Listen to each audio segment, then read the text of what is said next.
There is a quiet kind of suffering that rarely gets talked about, the kind that lives not in loneliness, but in the presence of love itself. Some people spend years searching for connection, only to find that when it finally arrives, something inside them recoils. A loving partner reaches out and they pull back. A friend expresses care and they dismiss it. Someone says, "I'm here for you," and instead of relief, they feel suspicion, discomfort, or an overwhelming urge to disappear. If any of this sounds familiar, you are not broken. You are someone whose early experiences taught you that love was not safe.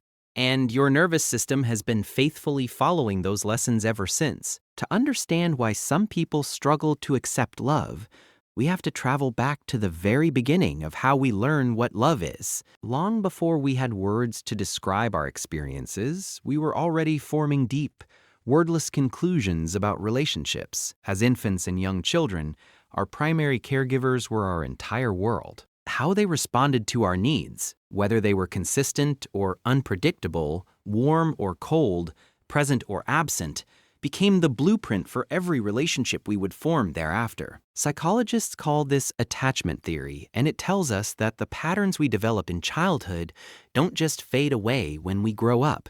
They travel with us, quietly shaping how we interpret closeness, vulnerability, and love. Children who grew up in environments where love was conditional, offered only when they performed well, behaved perfectly, or suppressed their emotions, often internalize a devastating belief that they are only worthy of love when they earn it. Over time, this belief becomes so deeply embedded that even when love is freely given in adulthood, it doesn't register as real. It feels suspicious. It feels like a trap.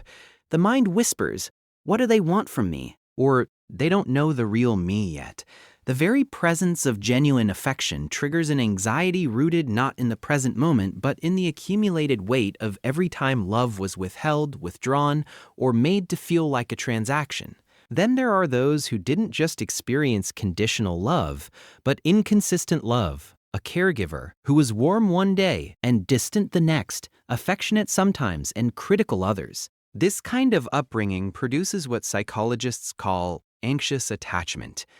People with anxious attachment desperately want closeness, but they are simultaneously terrified of it. They may fall hard and fast in relationships, only to sabotage them when things become too intimate. They may interpret a partner's need for space as abandonment, or push people away before those people can leave first. The fear isn't really of love, it's of being left, rejected, or proven unworthy once again.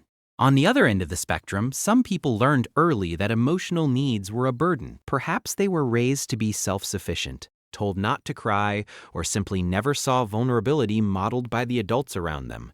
These individuals often develop what is known as avoidant attachment. They are high-functioning, capable, and deeply uncomfortable with emotional intimacy. They may genuinely want love, but when someone gets too close, they feel suffocated. Accepting care feels like weakness. Depending on someone else feels dangerous. And so they build walls, not out of cruelty, but out of a deeply learned need to protect themselves from the vulnerability that comes with being truly known. It's worth pausing here to acknowledge something important. These patterns are not flaws in character.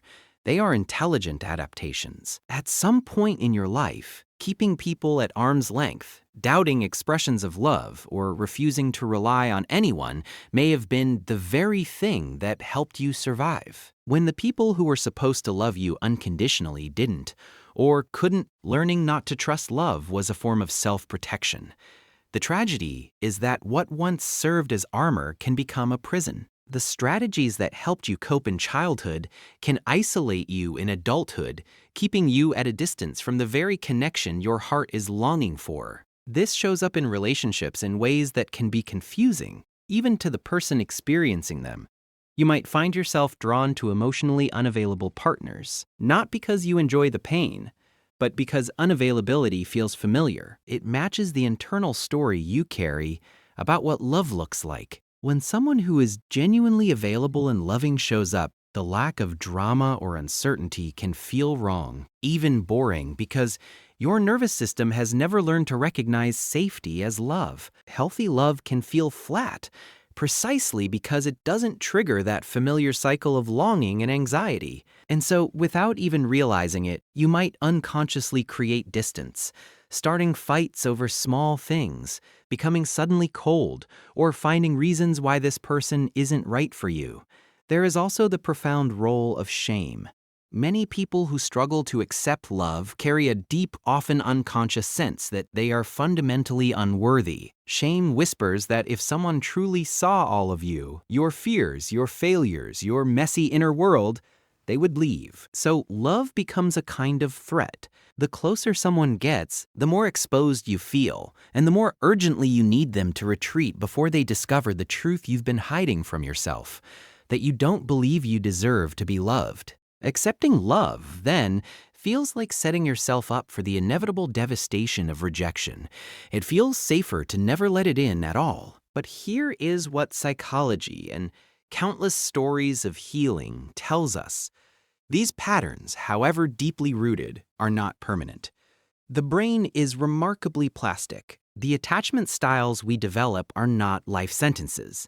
They are habits of the heart, formed in response to circumstances we did not choose, and they can be gently, gradually unlearned. Healing begins not with forcing yourself to trust immediately, but with cultivating awareness, noticing when you pull away, when you dismiss kindness, when you feel the urge to sabotage closeness. That noticing, without judgment, is the beginning of change. Therapy, particularly approaches like emotionally focused therapy or attachment-based therapy, can be transformative in rewiring these patterns. But even outside of formal therapy, healing happens through corrective experiences, moments in which someone shows up for you consistently enough that your nervous system begins to revise its old conclusions. It happens in friendships where you dare to be vulnerable and are met with acceptance. It happens when you allow yourself to receive a compliment without deflecting, or to ask for help without spiraling into shame. Each small act of receiving love is, in its own way, an act of courage and healing. The most important thing to remember is this: struggling to accept love does not mean you are unlovable. It means you are human, shaped by experiences that left marks. And just as those experiences shaped you, new ones can reshape you. You are allowed to take your time. You are allowed to move slowly and build trust carefully. You do not have to throw open every door at once. But you can start by cracking one open, allowing a little light in, a little warmth, a little of what you have always deserved but perhaps never fully believed you were allowed to have. Love is not a reward you earn. It is something you are worthy of, simply because you exist. And it is never too late to begin learning how to let it in.